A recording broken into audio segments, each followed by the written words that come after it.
Today, we're going to have a conversation all about risk. You cannot invest without risk, so it seems like a good time to talk about it because investing lately has felt a little wild. 2025 has been quite volatile in the market. We've gotten a couple of client emails, had many conversations about, geez, are we still okay here? So I figured it'd be a good time to dive in and talk about risk. And I think more importantly, how do you manage risk? Because there's no getting away from it when you invest. Yeah, risk is part of life. I mean, if you look at outside the market, you deal with risk every day. Walking out your door, what's going to happen? There is a risk that something not good could happen to you or someone you know. And when you apply it to finance, we typically talk about investing as the big risk for people's money when they have investable assets, that is. And it's something that we have to understand. I think the people that fear risk most are not educated in what risk is or what risk they're taking on or not taking on. And therefore they just want to stay away because the easiest way to avoid risk is just to stay away from it, or so you'd think. But then when you start to realize that not taking on risk in the market is a risk in itself because your money's not growing as much as, say, inflation is, and your buying power is being reduced over long periods of time, 10, 20, 30, 40 years into the future, then you have this hidden risk that you are taking on by trying to avoid the risks that you think you know.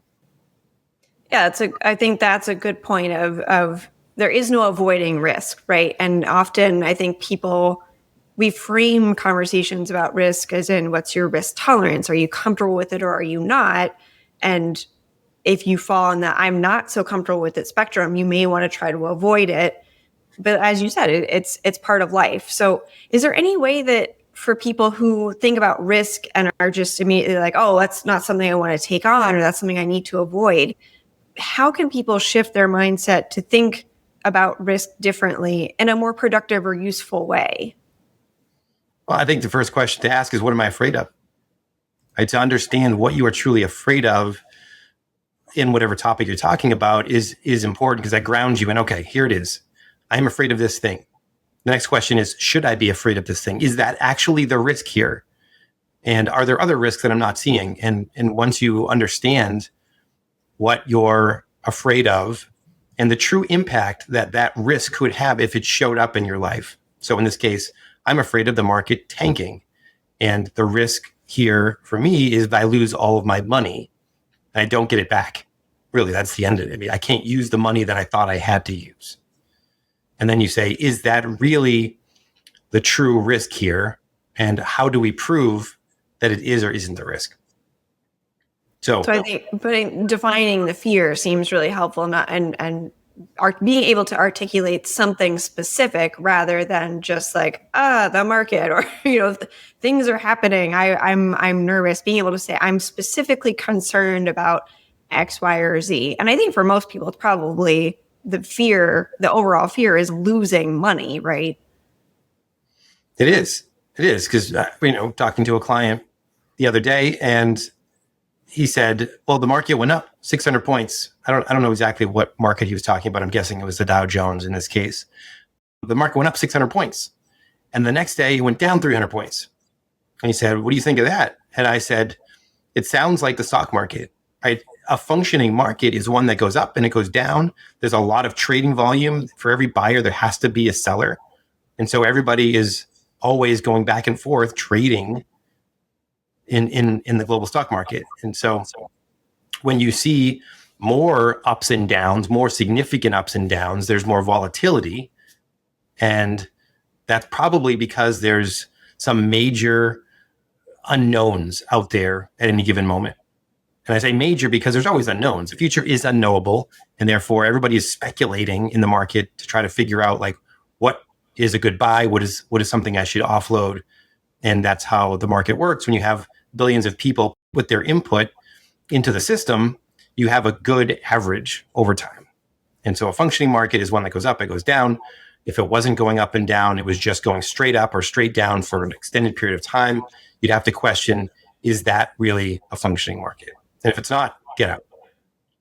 But if it is, we have to understand that we are looking at this from not a 1 day or 1 week or 1 month or even 1 year perspective. It is 5 years, 10 years, 20 years down the road. And when you start to bring the time period out that far and you look back at history and what it shows, you can see that the longer you have your money in the market, the less risk you have of being down at all.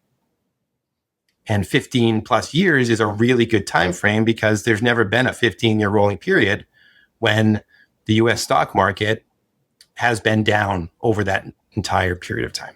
That's a great point too, of just you can kind of manage your fears if you have them around the risks that you're taking with your money by just educating yourself and understanding, what does normal look like? Is this actually like a high risk environment? Or is it, no, this is part of the plan because we understand that this is how markets work. We expect this. And that's built into the strategy that you have with your investments. And I think people might hear that a lot of like, oh, take the long-term view, which is great that more people are hearing that. That's a more familiar phrase. Can you walk us through what that means to have a plan, expect volatility, or to expect like over the long term, we'll see a return? Because I think that's step one of getting it right. Like, okay, I don't need this money today. So I expect to see the short-term volatility today, and that's all right because everything is, unrealized. I have time. It's okay. But what does that mean for a plan to be able to absorb that short-term volatility and be okay in the long run? Well, certainly it means that you as the driver of the plan, because it's your money, has to be able to stay in your seat and not sell when there's a significant downturn, because that just blows up the entire plan. You realize the losses that were otherwise unrealized, which basically means that if you own 1,000 shares of the stock market, I'm making this up now because you can't own the stock market. You own ETFs or mutual funds that represent the stock market. But if you own 1,000 shares of the stock market and it went down by 50%, you still own 1,000 shares of the stock market. If you sell those shares when it goes down, you own 0% of the stock market. And therefore, when it bounces back, inevitably, because it does, then you're going to miss out on that bounce back and you're going to lock in your losses. That is something that is totally disruptive of your plan. And it cannot be part of your plan if you are a stock market investor. You might as well just sit on the sidelines and take on the risk of inflation. Because if you put the money under your mattress or put the money even in a savings account, with right now, maybe savings gets you 4% interest rate, and that sounds good to people. If they're looking at the CPI or the inflation and it's less than 4%, and you're saying I'm getting 4% in my savings account, great, I'm beating inflation. Yes, for now. But if you extend that period of time over 5 or 10 years and you look at the history of savings rates in America, you're going to realize that the average savings rate is 1, maybe 2%, but probably more like 1%. And the average inflation rate is 3%. So that right there is a recipe for disaster as well. But again, if you cannot handle the stock market, do not go in the stock market. No one's forcing you in there, but you have to understand that you'll probably have to save a significant amount more of your income to build up the amount of assets you need to retire someday, because your money's not working for you in the same way if you're not invested. Well, that's the example of it. The risk is everywhere, right? Because you are taking a risk in that direction of too much cash. It's inflation risk. You're losing purchasing power over time. So can you afford to take that risk? You have to ask that question. I think for most people, the answer is no, you cannot afford to take that risk. Investing is how you buy into a growth asset, an asset that is somehow going to produce income for you. And I think that also speaks to, I think my favorite part of the risk conversation is that risk tolerance, which is where everybody focuses on, because your risk tolerance may say, oh, I'm not comfortable with it. Let me just keep my money in cash because I can't handle like seeing the drops and everything in the stock market. But then there's your risk capacity, which is your actual ability to take a risk. And I think for most people, their risk tolerance can be whatever it is, but it doesn't mean anything if it's not aligned with your risk capacity, which is your ability to realize a downside risk and be okay with it. So in that, like, I'm just going to sit in cash, you actually can't afford to realize that risk because at some point you're not going to have enough cash to afford your lifestyle. And then on the investing side, you could be very, very aggressive. Like us personally, our portfolios are very aggressive. I think especially now for our age, right? Because we are getting older, but our allocation is still very much 90% equities, would you say? You're the investment manager, you tell me. Yeah, just over 90% equities right now. And some people might say, well, if you're super aggressive, why won't you go 100% equity? And I'd say, because there's still a diversification need here. And if you look at long periods of time, we talk about the stock market and equities are over the long term the best place for your money because it grows and it's the best way to beat inflation. Yet there have been long periods of time, like upwards of 40, 50 years, where bonds have actually done the same as equity or even beat equities. And if you look at it from that perspective, you have to wonder, what segment of time am I in? Like, what's going to happen for me in my investing time horizon? Not over 200 years, because I'm not a turtle. I'm someone who's going to be investing probably for 50 years, maybe 60 years. And so in that time frame, are bonds going to beat stocks? Are stocks going to beat bonds? The expectation is stocks will win, and that's not necessarily the reality here. And so if you don't have these other asset classes in your portfolio, you'll only go with the recent best performing stocks like US large cap, tech, things like that. You are setting yourselves up for big risks of loss when you don't have to be. You don't have to take on this extra risk. So diversification reduces your risk, even though your money will still go up and down in the stock market when it moves. More asset classes are going to protect you when certain ones do well and certain ones do poorly. Your portfolio will be more stable than it otherwise would if you were hyper focused in any one area. And I think that risk capacity is why we don't take giant risk. Like, yes, it's a more aggressive portfolio, but we're not making super risky bets because of that risk capacity. Like, we cannot actually afford to realize the downside risk of, nope, that big gamble and that one thing didn't pay off. And now I've lost a significant chunk of money. And it doesn't mean that if your risk capacity doesn't necessarily align with your risk tolerance, it's not that you have no money. It's not that you can't afford to lose some, but it's that gambling part of it, because you've already lost the biggest advantage that you have every single day, which is time. Like, you need to give your money time in the market. That's how you're going to benefit from that exponential factor of compounding returns. But it's like that long tail. By Warren Buffett, I think 99% of his wealth was made after he was 60 years old. So you think about that, like, he's been investing, I think, the story is since he was 11 years old, he was buying into stocks and everything. So it took that many decades. I mean, obviously 99% of his wealth is still, into the millions and everything, a lot of money. But the point of that long tail that shoots up at the very, very end, you need time for that. So if you make a risky bet because you think, I'm comfortable with that, I can handle that emotionally, but then you've just lost all this time. Like, how much time did it take you to accumulate that money and now it's gone? You can't reset the clock on that. So that's where you have to understand, yes, your risk tolerance, but then you also have to calibrate what you're doing based on your actual capacity to realize a loss, because risk and reward, they have a relationship, right? You can't separate those out. If you want a larger reward, you must take on more risk. Can you actually afford the risk? Maybe not. I think we can go a lot of places from here, because that gets into like concentration risk, which happens a lot with equity comp. I think it also gets into that idea of, Eric, what you were saying, taking risks that you don't actually have to take, those unforced errors, especially as you accumulate more and more assets. That's the thing you really have to watch out for, is the mistake you didn't have to make. Yeah, and that exposes you to another risk we haven't talked about yet. And I don't know if it's even this terminology, but it sounds right. Lifestyle risk, right? The risk that your lifestyle will not be the same or what is expected for it to be in the future. And if you're okay with lifestyle risk, meaning, what if I don't have the money in the future to afford the life that I live now, or the life that I want to live, which is even more expensive than the life that I live now?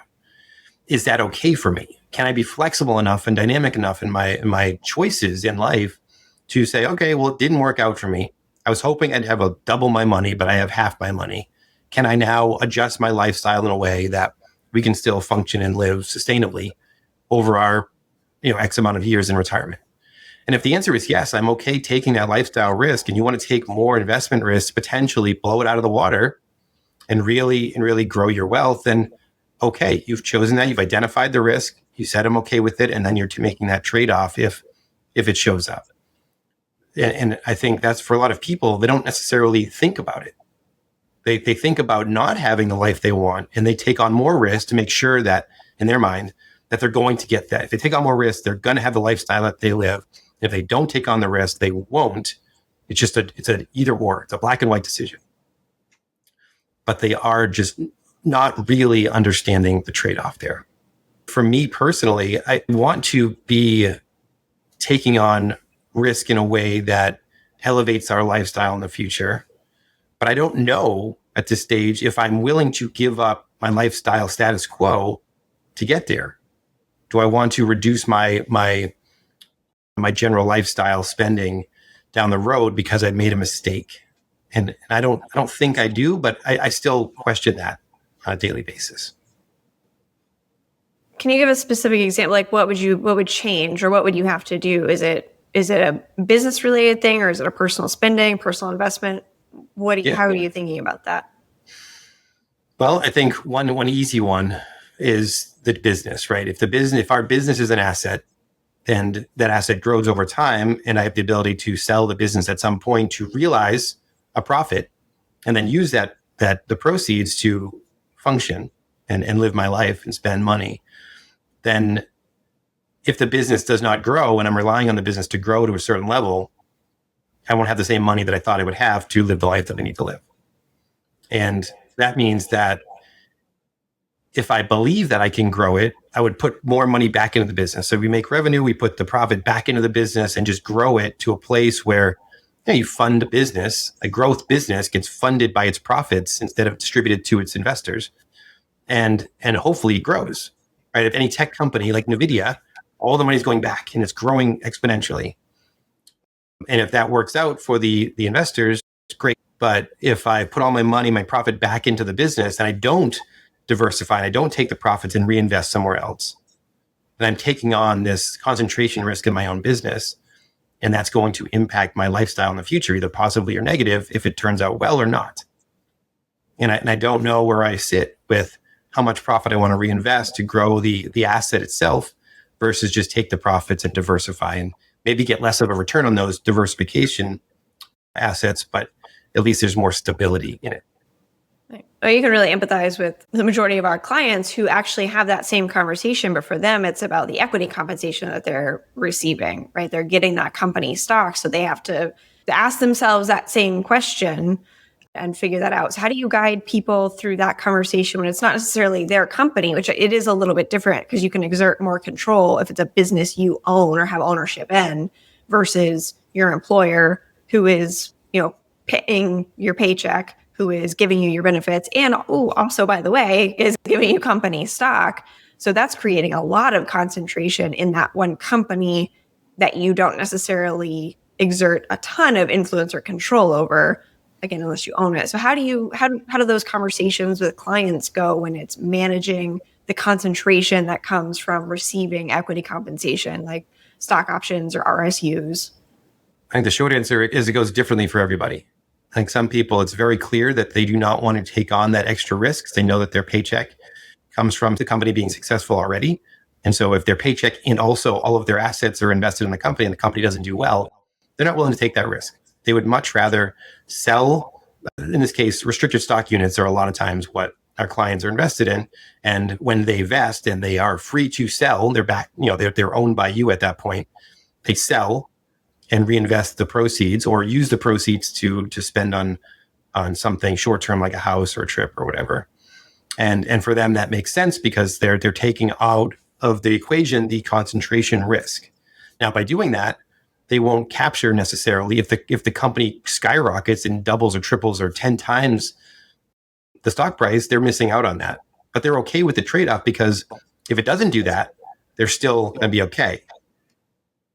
And other people would say, I want 100% of my money in the stock because I believe in the company and I think for some reason they need that growth to happen. And unfortunately, I've seen it before where I said get out and they didn't, and the stock tanked and it's never recovered.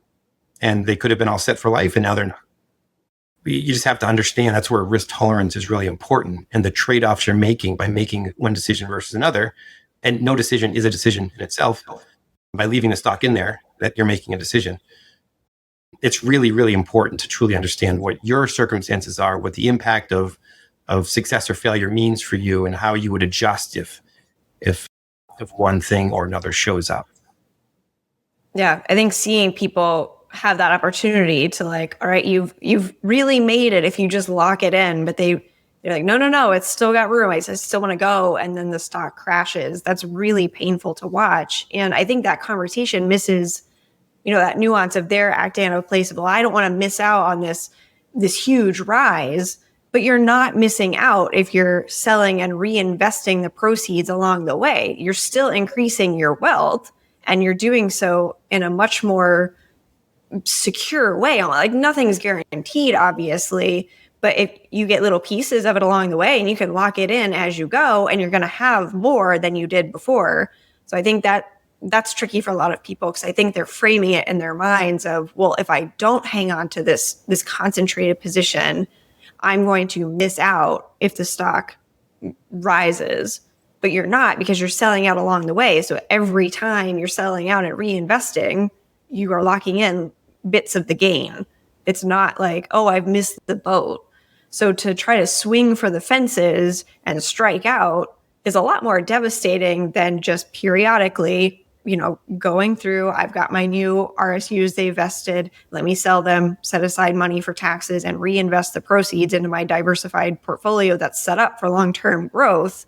Like, which of those things do you want? It's like turtle and the hare sort of thing, only the hare might not even finish the race.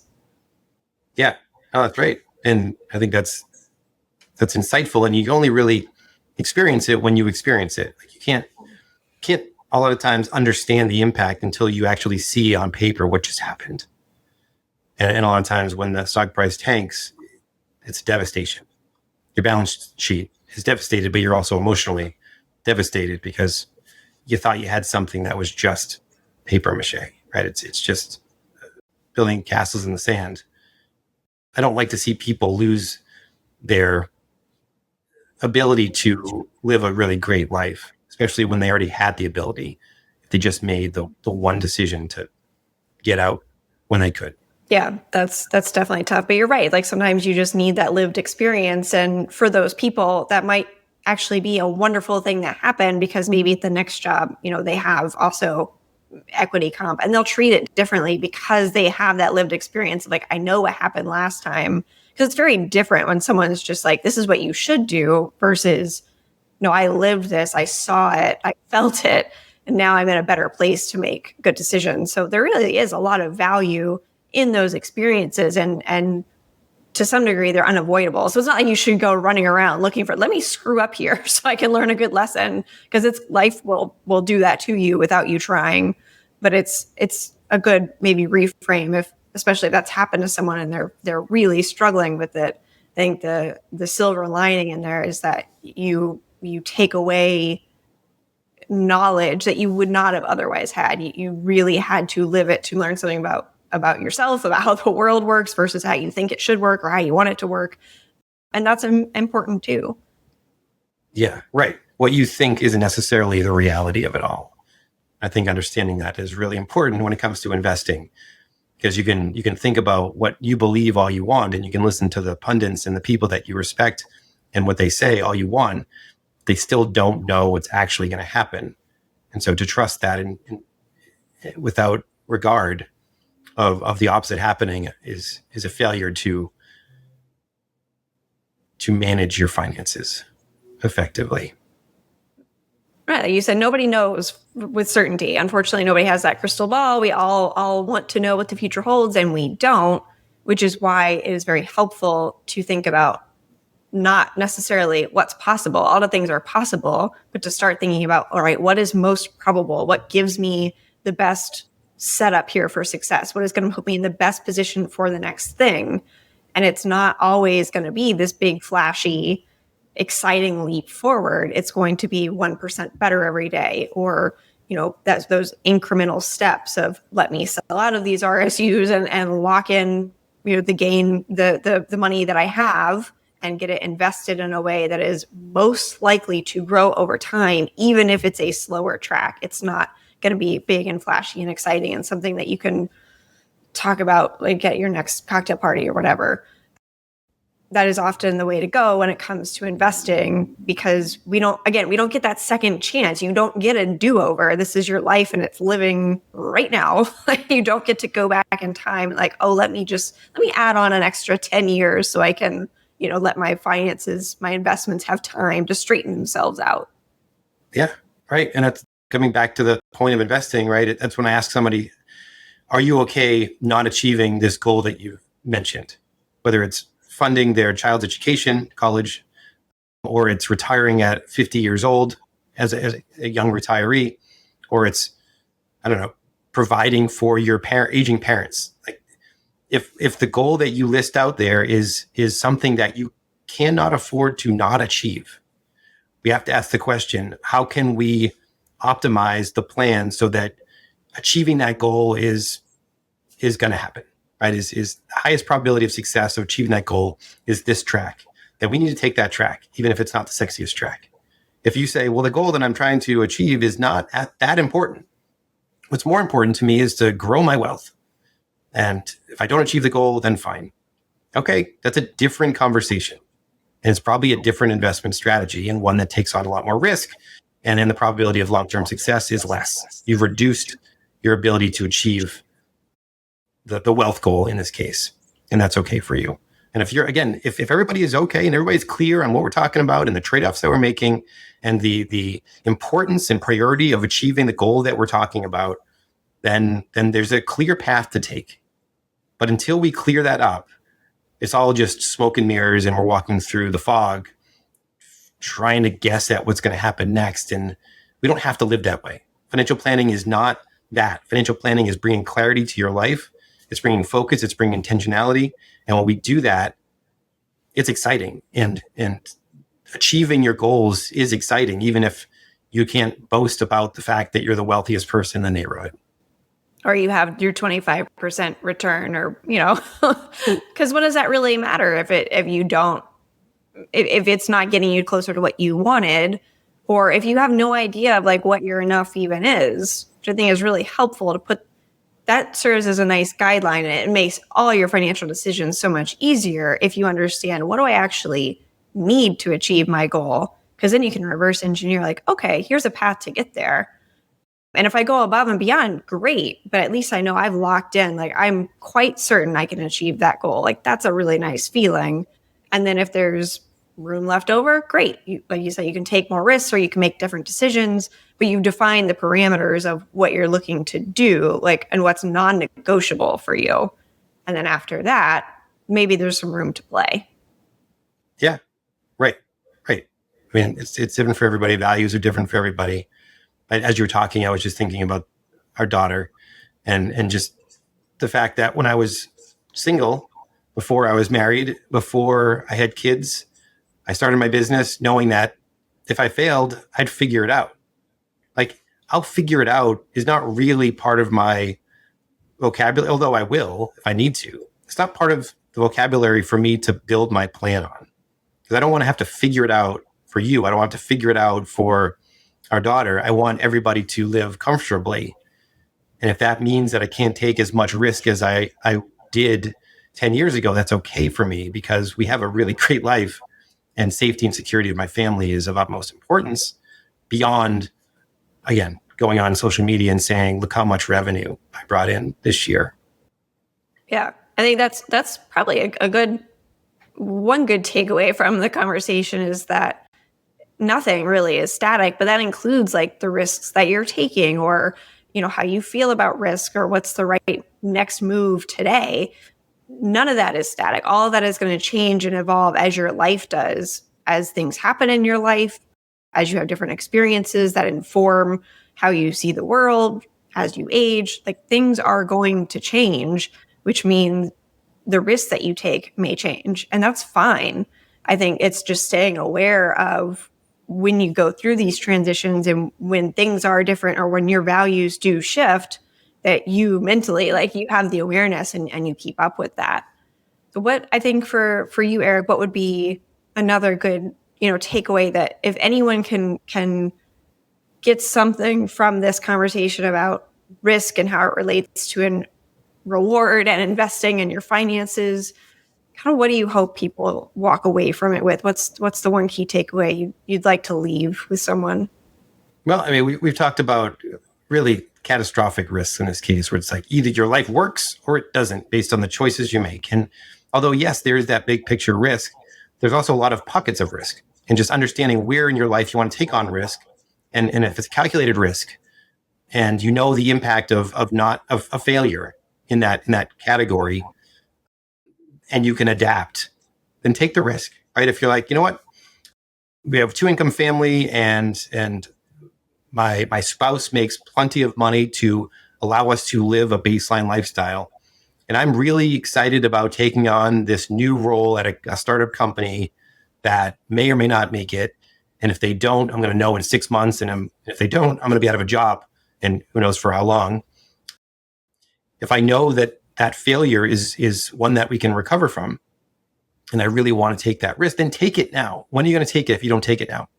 And so I'm not talking about being conservative and not taking risks, because I am very much a risk taker when I've calculated the risk out and I know what I'm trying to achieve. Do it.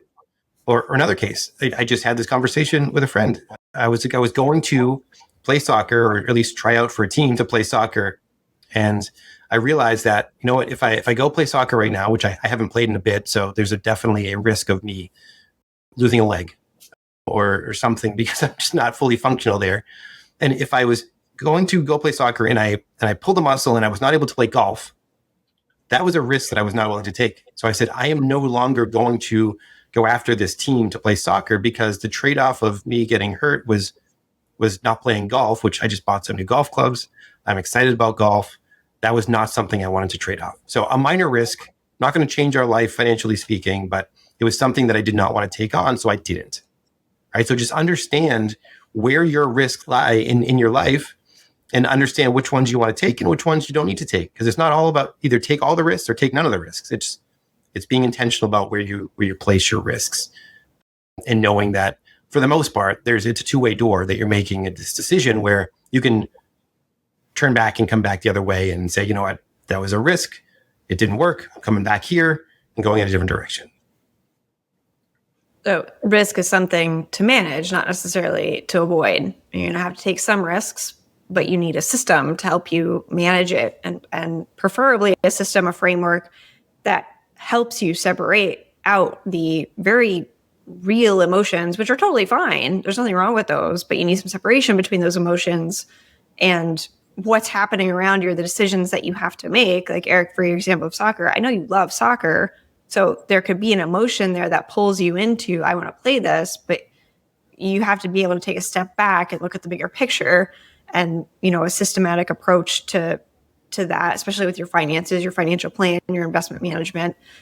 That's going to help you make more objective decisions, and those objective decisions can move you closer to your goals and move you closer to what provides you with the highest probability that those goals are actually going to be achieved. And if that is something for you listening that you feel like, yes, that sounds great and I need it, we actually offer one-page financial plans at Beyond Your Hammock. You can go to beyondyourhammock.com/schedule to request one. That page lays out the whole process for doing so. Well, thank you, Eric, for walking us through your insights as a financial planner. That's always helpful. And again, if you would like to request your own one-page financial plan from us at Beyond Your Hammock, you can go to beyondyourhammock.com/schedule. And until next time, I am Kaylee Roberge. I'm Eric Roberge. Thanks for listening to another episode of Money for Life, hosted by Eric Roberge, CFP and founder of Beyond Your Hammock, and me, Kaylee Roberge. Our show is produced and edited by Steve Stewart. If you want to learn more about wealth management and hiring your own personal financial advisor, visit beyondyourhammock.com. And now for the legal stuff. This podcast is for informational purposes only and does not constitute financial, legal, or tax advice, and may not cover all critical, complete details of every situation discussed. The views expressed by guests are their own and do not necessarily reflect those of the host or the podcast. Please consult a qualified professional about your specific situation before making any financial decisions based on this podcast or any other educational content designed for a general audience.